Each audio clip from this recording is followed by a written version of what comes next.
Buenos días, hermanos.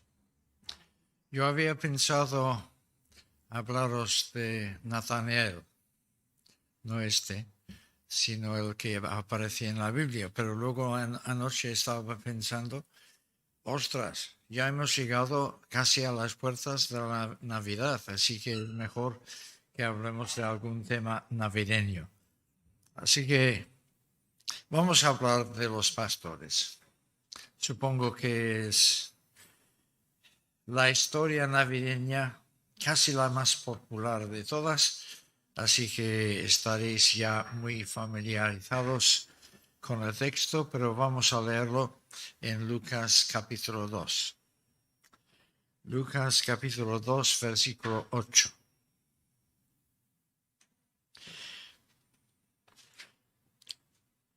Jesús acaba de nacer. En el versículo 7 nos dice que María dio a luz a su hijo y lo envolvió en pañales y lo acostó en un pesebre porque no había lugar para ellos en el mesón. Y había pastores en la misma región. Dije que íbamos a leer, pero yo voy a leer interrumpiéndome. Había pastores.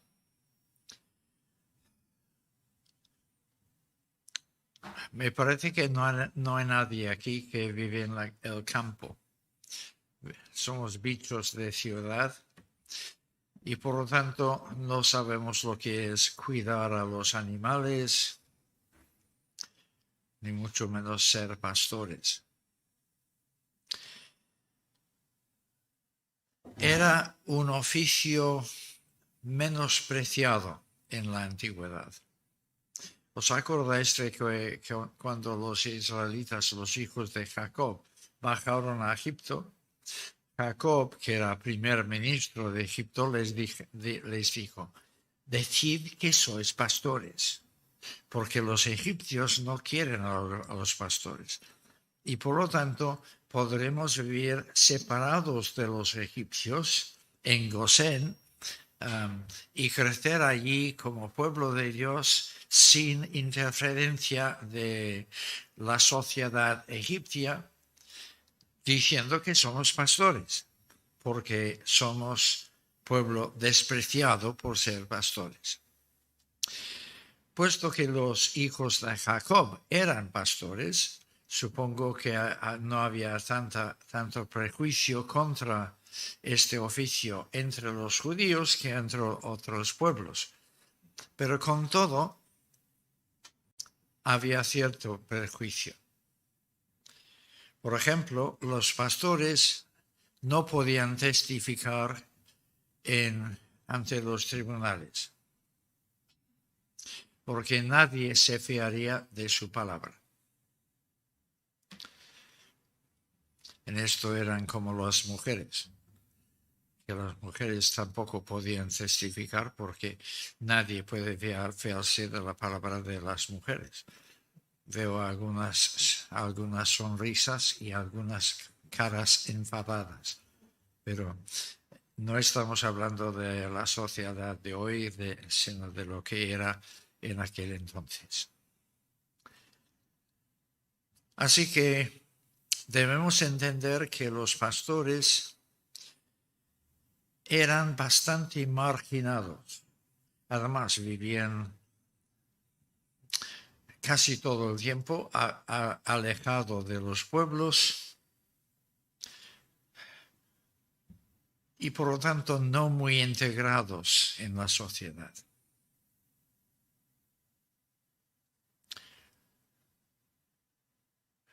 Lucas en los dos primeros capítulos de su Evangelio está reuniendo una serie de testimonios que pueden explicarnos bien quién es este niño que nació.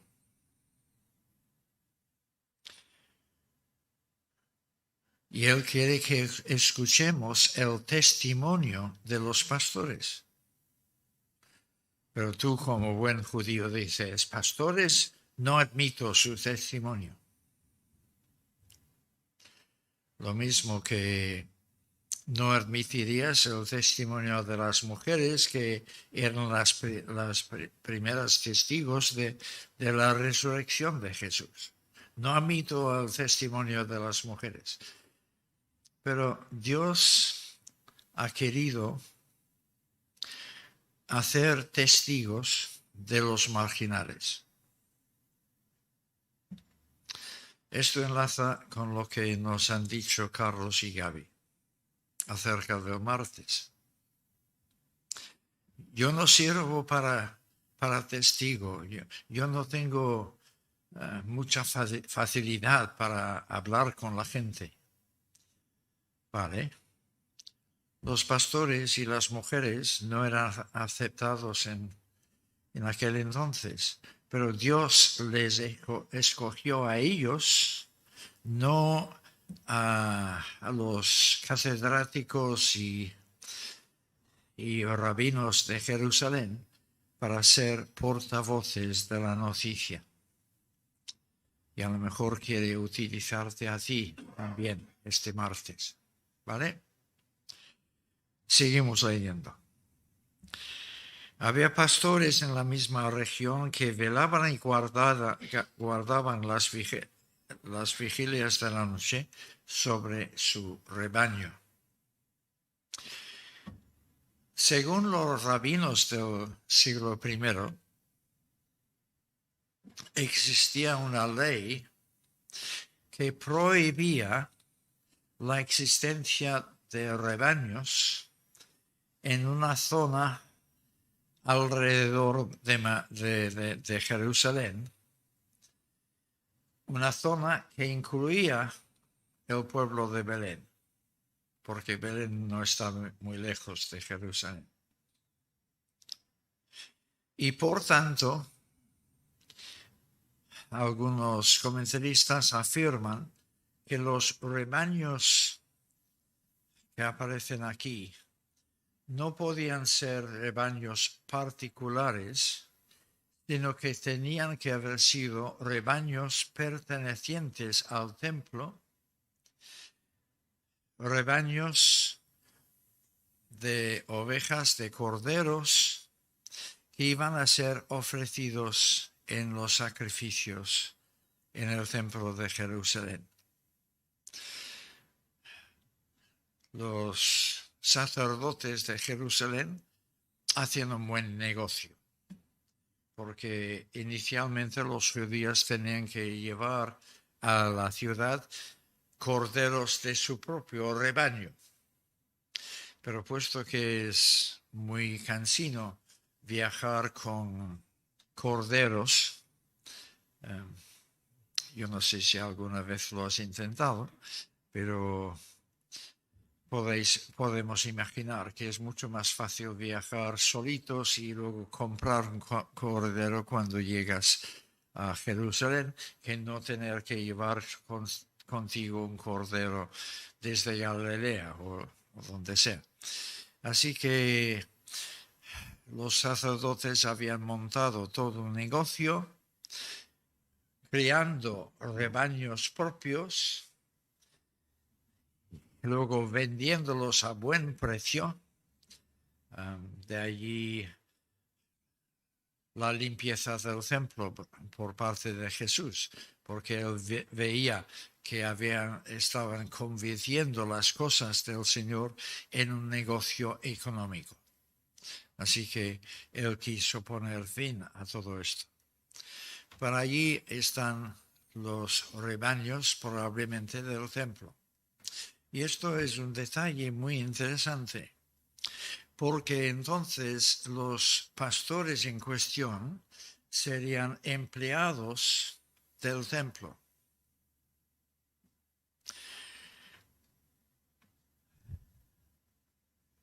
Ellos, al final de nuestra historia, si llegamos, están hablando a todo el mundo acerca de lo que han visto.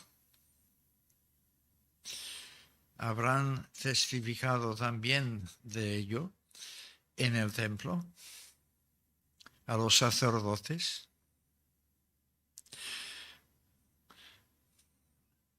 Puede ser y por lo tanto los sacerdotes y la gente principal del judaísmo ya desde el primer momento tenían conocimiento a través de este testimonio.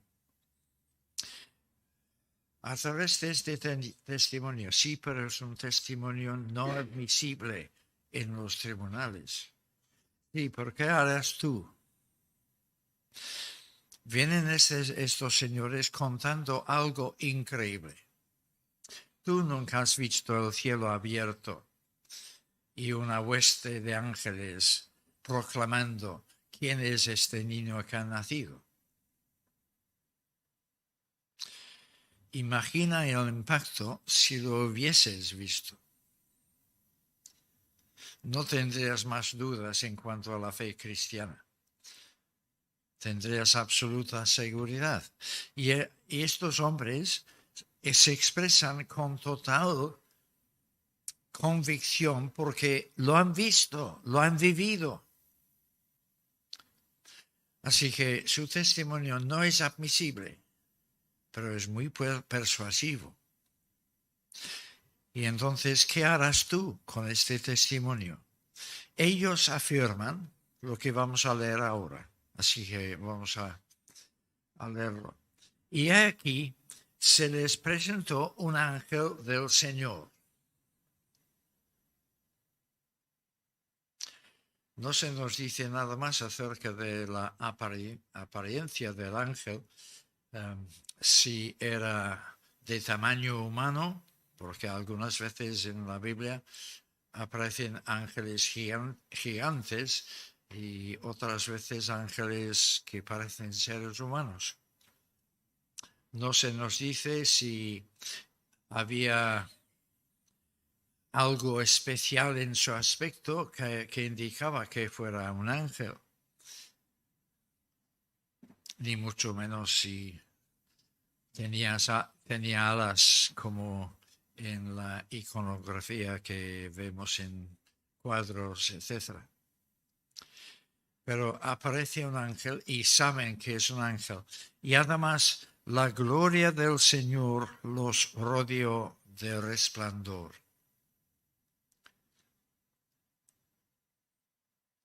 La gloria del Señor, una luz deslumbrante, había aparecido a los judíos en diversas ocasiones. Se asociaba principalmente con el templo. Pero aquí están en el campo, no en el templo. El templo está a kilómetros de distancia. Y ahora el Señor brilla en su presencia.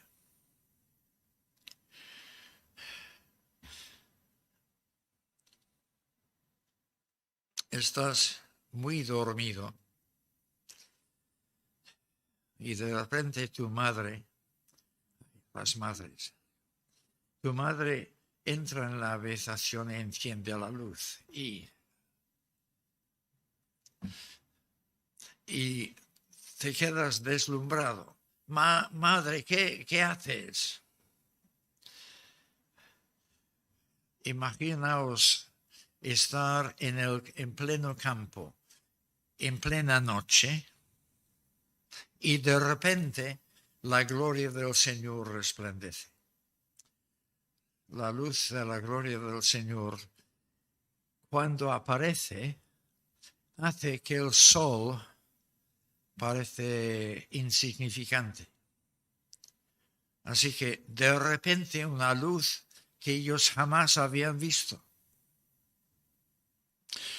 Lo lógico es que tuvieron gran temor, como dice el texto. Pero el ángel les dijo, no temáis, porque he aquí, he venido a daros no malas noticias de juicio divino. Bueno, él no dice esto, él dice solo lo positivo. He aquí os doy nuevas de gran gozo, que será para todo el pueblo. El pueblo en el contexto de aquel entonces era el pueblo de Israel. Pero Lucas está escribiendo su evangelio para creyentes gentiles y por lo tanto debemos entender esta frase para todo el pueblo en su sentido más amplio, más universal. Las buenas noticias que trae el ángel son para todo el mundo sin excepción. Así que son para ti en esta mañana. Os ha nacido hoy en la ciudad de David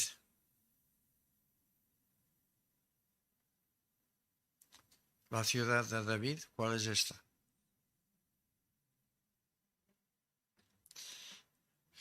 Normalmente es Jerusalén, porque Jerusalén fue conquistada por David.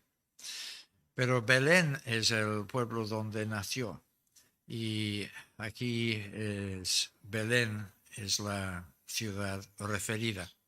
Os ha nacido en la ciudad de David, pero el ángel no dice Belén, sino la ciudad de David.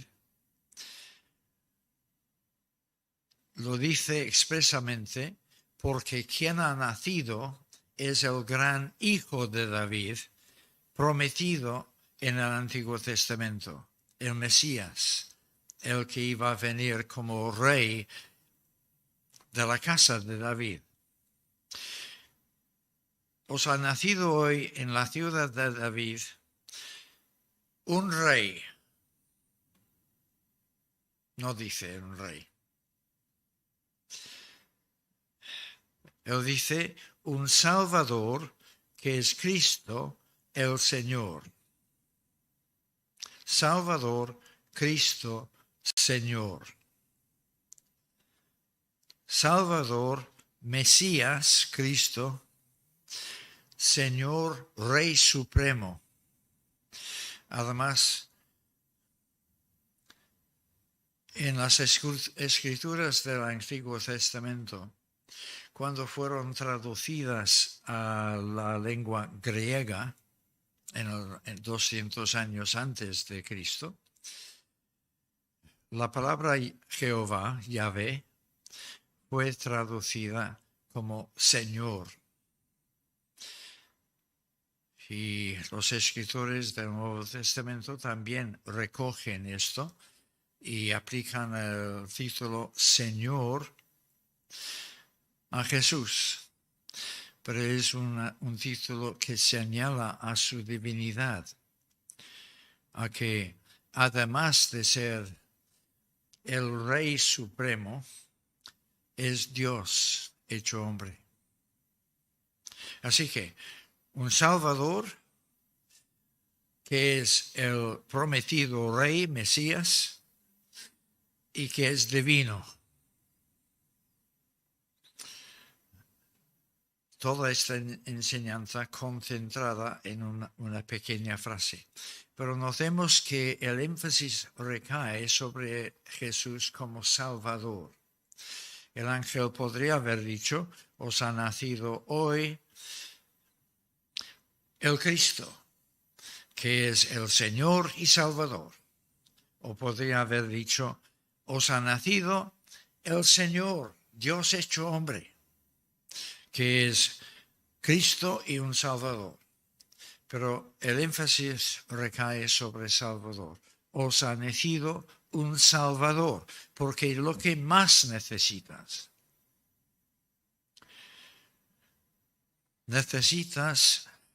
quizás sin saberlo, necesitas un Dios, necesitas un rey legítimo que oriente y gobierne tu vida, pero lo que más necesitas es alguien que te salve de tu miseria, de tu condición de pecador.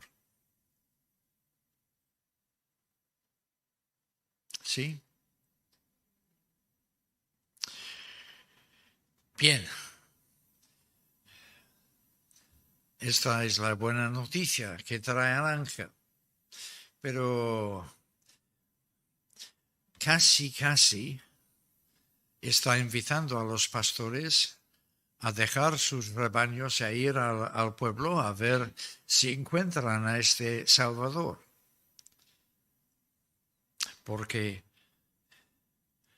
os ha nacido hoy. Él ha nacido para vosotros. Entonces debéis buscarlo.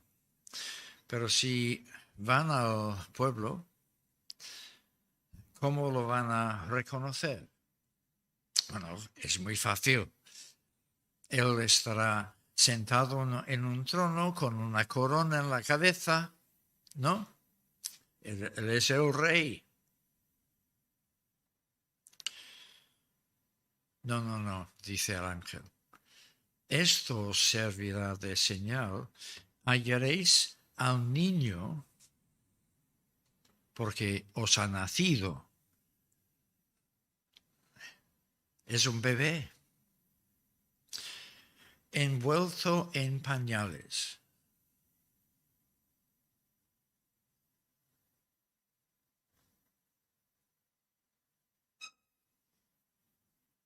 Mandé.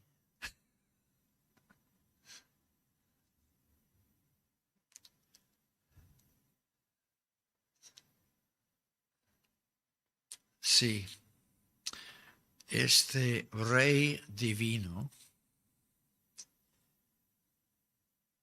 se presenta entre nosotros en forma de un bebé humano que necesita pañales.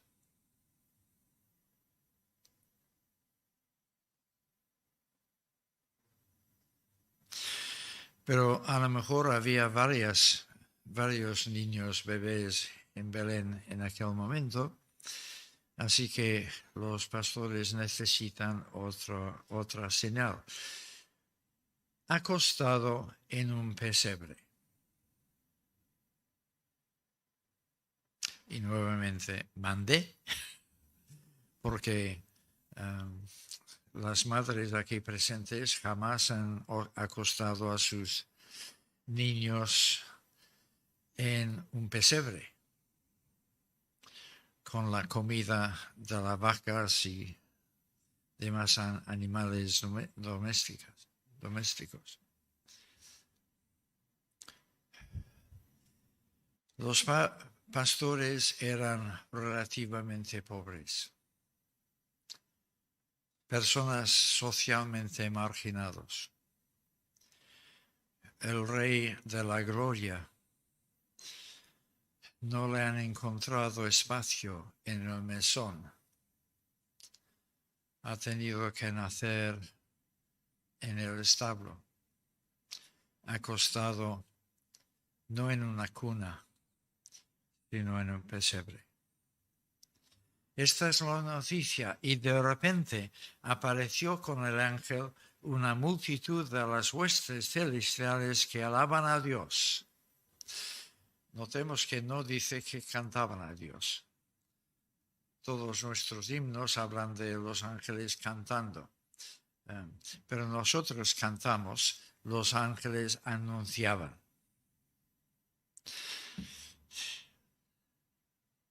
Si quieres seguir afirmando que cantaban, no vamos a pelearnos porque sería una tontería pelearnos por un asunto así. Pero es más bien el anuncio. Y lo que dijeron los ángeles es lo que más quiero que entendamos bien. Gloria a Dios en las alturas.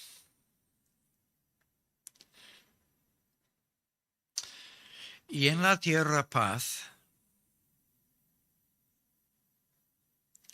buena voluntad para con los hombres.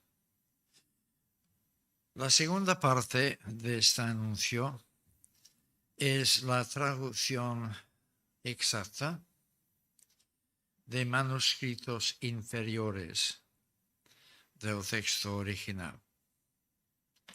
Ahora no quiero liaros con cuestiones textuales de manuscritos y todo esto, pero lo que Lucas escribió no fue buena voluntad para con los hombres. Esta es una frase inventada por un copista años después que no entendía lo que Lucas había escrito. Porque lo que Lucas escribió fue en la tierra paz para con los hombres de buena voluntad. Así que no es buena voluntad para con los hombres, porque ellos ya lo tienen. Son hombres de buena voluntad. La paz de Dios solamente es para hombres de buena voluntad. Ahora, ¿qué quiere decir esto? Y lo que debemos entender es que la frase de buena voluntad no se refiere a la bondad humana, sino a la bondad divina, sobre los cuales descansa y alcanza la buena voluntad de Dios. Así que Cristo ha venido para que el Padre sea glorificado, gloria a Dios en las alturas, y que los hombres tengan la posibilidad de conocer la paz de Dios a través del favor de Dios en Cristo que puede llegarles.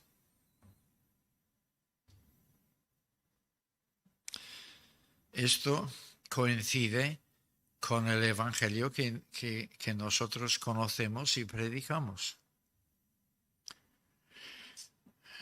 El niño no ha venido inicialmente en su primera venida para dar paz a toda la humanidad. Este no es el plan de Dios. Es la utopía que canta la sociedad humana en días de Navidad, pero no es el mensaje de la Navidad bíblica.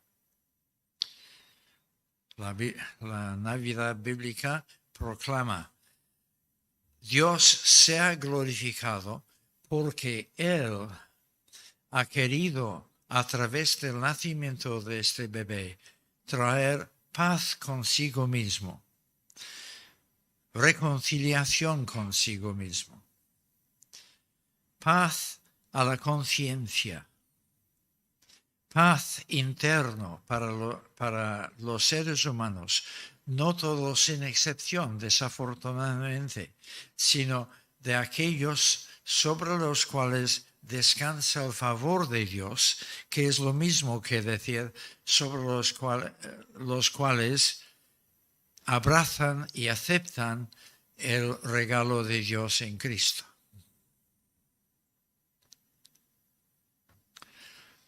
Me estáis mirando muy concentrados, pero no sé si perplejos o iluminados o ahora sí que entiendo.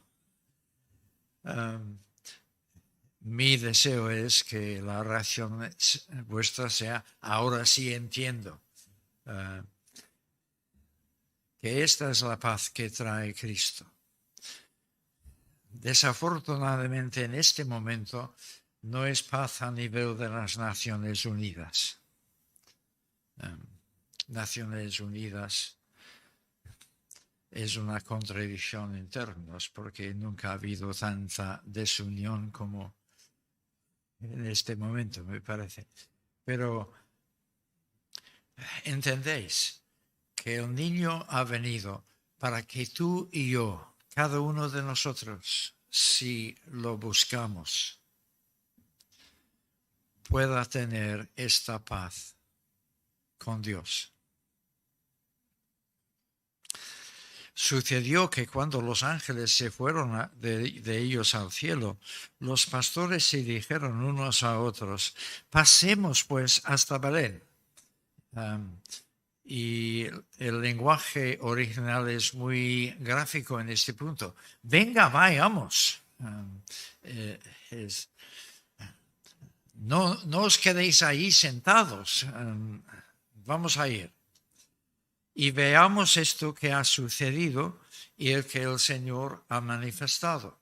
No dicen, veamos si esto ha sucedido, Ellos han sido tan impresionados por la presencia del ángel, por el resplandor de Dios, que no tienen ninguna duda. Saben que esto ha ocurrido, así que vamos a ir para buscar al niño, puesto que ha nacido. No vamos a ver si ha sucedido o no. Vinieron pues apresuradamente y hallaron a María y a José y al niño acostado en el pesebre, tal y como había dicho el ángel. Y al verlo dieron a conocer lo que se les había dicho acerca del niño, porque, como dije hace un momento, Lucas está reuniendo aquí testimonios de diferentes personas involucradas en el entorno histórico de aquel nacimiento, testimonios que necesitamos escuchar si vamos a entender la importancia de este nacimiento. Y todos los que oyeron se maravillaron de lo que los pastores decían. Pero María guardaba todas estas cosas, meditándolas en su corazón.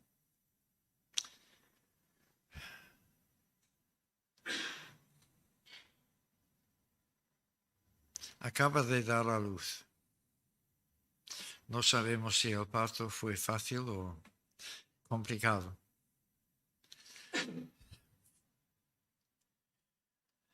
Pero nos imaginamos que María estaba tan llena de diversas emociones, de múltiples pensamientos, que en vez de unir su voz a la voz de los pastores y decir, sí, el ángel también se me apareció a mí, ¿sabéis? Prefiere quedarse callada, a ver si soy capaz de entender realmente lo que me está pasando. Porque cuando el Señor irrumpe en nuestras vidas,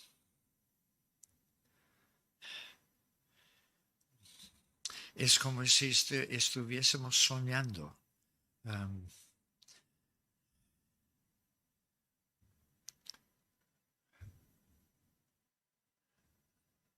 Todo se vuelve diferente. Dios está presente y sobran las palabras. Y solo necesitamos meditar y reflexionar a ver si somos capaces de interiorizar realmente lo que me está pasando.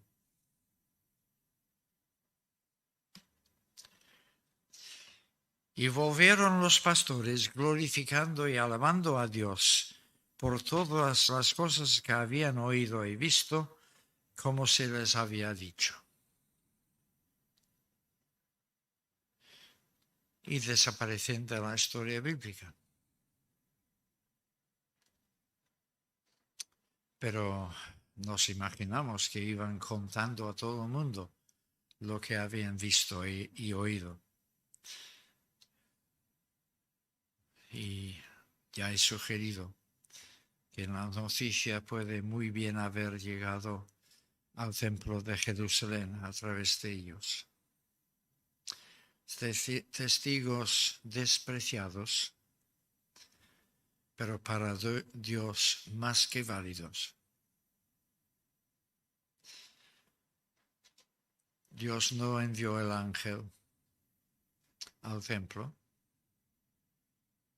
al sumo sacerdote, ni al palacio, alrededores. Lo envió a unos humildes pastores con el anuncio del Evangelio. A través de este niño que ha nacido, tú puedes tener paz con Dios. Tú puedes tener tranquilidad de conciencia. Saber que tus pecados han sido perdonados gracias a este regalo. Gracias a Dios por su don inefable. Amén.